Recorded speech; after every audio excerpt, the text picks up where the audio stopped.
Yo, what's up, sports bettors? Today's going to be a day. I got another 5 player props for you on PrizePicks. I'm excited for this one. So my first play, I already went through it, I think, in the first video, but NBA player rebounds, I'm on Harrison Barnes under 5. Right, so what you're going to notice is all of the sports books, Underdog Fantasy, everyone else is at 4.5. I'm honestly surprised PrizePicks still has that line available, and I accidentally just switched tabs. But long story short, PrizePicks is at 5. All the books are at 4.5. Underdog Fantasy is at 4.5. PrizePicks is a market inefficiency. We found value. We want to take the under. So that's the first play I went with. Then the second play I went with, I really like this for today, is Maxey over 24.5 points, right? So I actually took this on Fliff, but I also took it on PrizePicks. And what you're going to see is with Embiid out, all the sportsbooks have been ripping the odds on Maxey's over. You know, now it's a huge favorite. Maxey over 24.5 is minus 166 on FanDuel. It's also minus 166 odds on Pinnacle, the sharpest bookmaker in the world. You know, Bovada, PointsBet, every single sportsbook, every data point has Maxey's over heavily favored. So why does this matter? Well, I've explained this in tons of videos, but it's critical. If you want to make money on PrizePicks, you really got to wrap your head around this. Is what's so fascinating about PrizePicks is, right, they're not changing your payouts based on you taking overs or unders. So it would be a disaster. Like, it would be the worst play ever to include Harrison Barnes over 5 rebounds on PrizePicks. All the sportsbooks have his line at 4.5.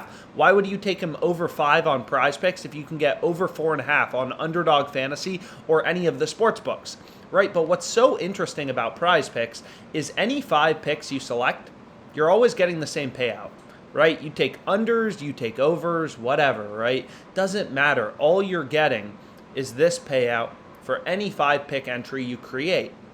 So long story short, the simple strategy for beating PrizePicks, I say it in every video because it's critical to understand, sports betting's not that complicated. Beating PrizePicks long-term is not that complicated, but you do have to understand the strategy. Right? PrizePicks doesn't change payouts based on you hitting over or under. So you want to find spots, right, where sportsbooks have one side heavily favored. And here, every book, you know, you have numerous data points: DraftKings, FanDuel, Ballybet, BetUS, Bovada, you know, Pinnacle, PointsBet, Resorts World. All these books are telling you the same thing. Yo, Maxey's over should be heavily favored. Right? So getting this in your PrizePicks entry, because PrizePicks doesn't change your payouts based on you selecting over or under, is an incredible play. So long story short, that's what I went with. It actually looks like they just bumped it up to 25. So you're not going to be able to tail it, but I'll give you a replacement play in this video. So I've also explained before kind of, you know, how PrizePicks works. I've broken down the payouts. And basically the way that PrizePicks works is pretty simple. 5 flexes are optimal, and the reason that you want to be going with 5 flexes is, let's just say, for example, so let me clear the board here on PrizePicks. Let's say on PrizePicks they have tens of thousands of different lines you can bet on. Let's say you can select your over-unders correctly 57% of the time. So when you're playing on PrizePicks, all your player props, you can win 57% of them, and you're losing 43%. So if you can hit your over-unders at a rate of 57% on PrizePicks, your ROI is really good in a 5 flex. It's 19.25%. You're destroying PrizePicks, right? If you're hitting 57% of your picks. Whereas if you're playing 2-pick power plays and you're winning 57% of your picks, your ROI is negative, right? So it's really important. And I've broken down this math. The spreadsheet will be in the description. You got to be playing 5 or 6 flex on PrizePicks if you want to even stand a chance of making money. Right? Winning 57% of your picks is pretty good, but if you're playing 2-pick power plays, you're not even going to be profitable. Whereas you're going to have an ROI of 19.25% if you're playing 5 flexes. So long story short, I've broken down the math, the payouts, and other videos. You got to be going with 5 or 6 flexes on PrizePicks, and all you have to do to make money, all you got to do, I mean, it's easy, but it's hard. All you got to do is win over 54.25% of your picks on PrizePicks, and you're going to be profitable. You hit 55% of your player props, you lose 45%, you're going to be profitable, right? PrizePicks assumes most people can't be better than 50-50 on over-unders. But as sharp sports bettors, what we know is, okay, all we got to do to beat PrizePicks long term is win 54.25% of our picks. So we're going to look for spots where the sports books, the smarter, the sharper betting markets, have the over heavily favored, just like this play for Maxi. I mean, you can see Pinnacle right here. So if I go ahead, I say this in a lot of videos too, and I know I say the same thing in a lot of these videos, but it's because it's the only way I bet. I mean, I've made hundreds of thousands of dollars just looking for value in the market. People love to overcomplicate everything in life, but especially sports betting. You know, people love to be like, oh, you know, this random thing. LeBron said this in an interview, whatever. It's all priced into the market.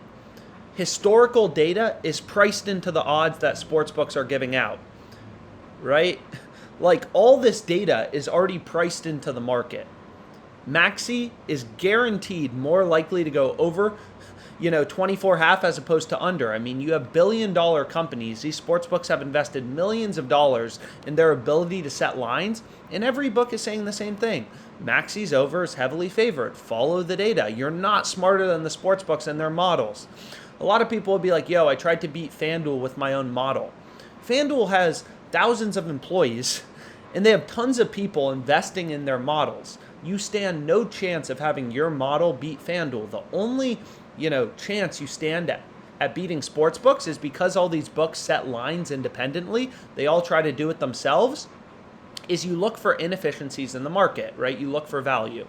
But long story short, Pinnacle has his over really heavily favored at minus 166. His unders at plus 125. So essentially his over for Maxi is obviously the favorite outcome. Obviously the over is more likely than the under. All the books have the over favored, including Pinnacle, the sharpest bookmaker. So Pinnacle's saying, hey, we have the over really heavily favored, and if you just kind of take their odds, you put it into a no-vig calculator, what this calculator tells you is, hey, this play, Maxi, is 58.41% to go over 24.5 points according to Pinnacle. So if you're hitting 58.41% of your plays, you're going to be really profitable.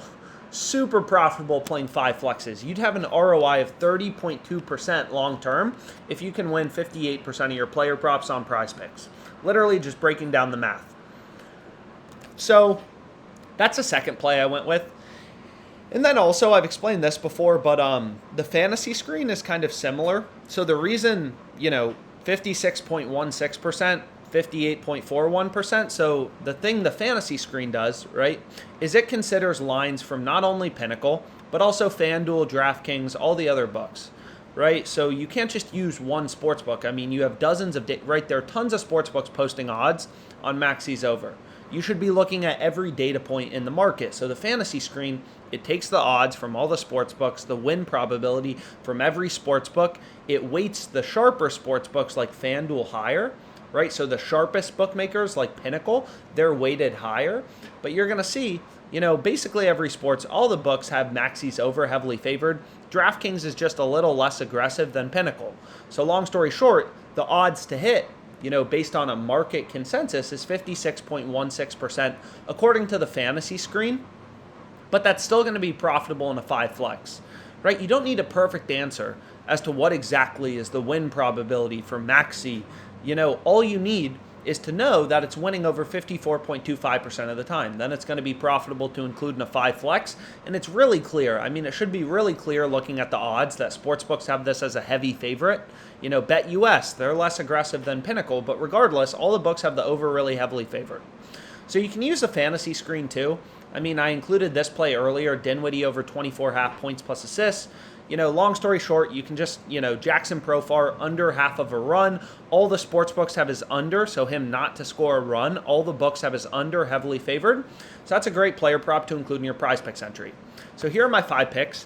Maxi over, Profar under, Mountcastle under 1.5 bases, Powell under 26.5 points, Barnes under 5 rebounds. Let's make some money.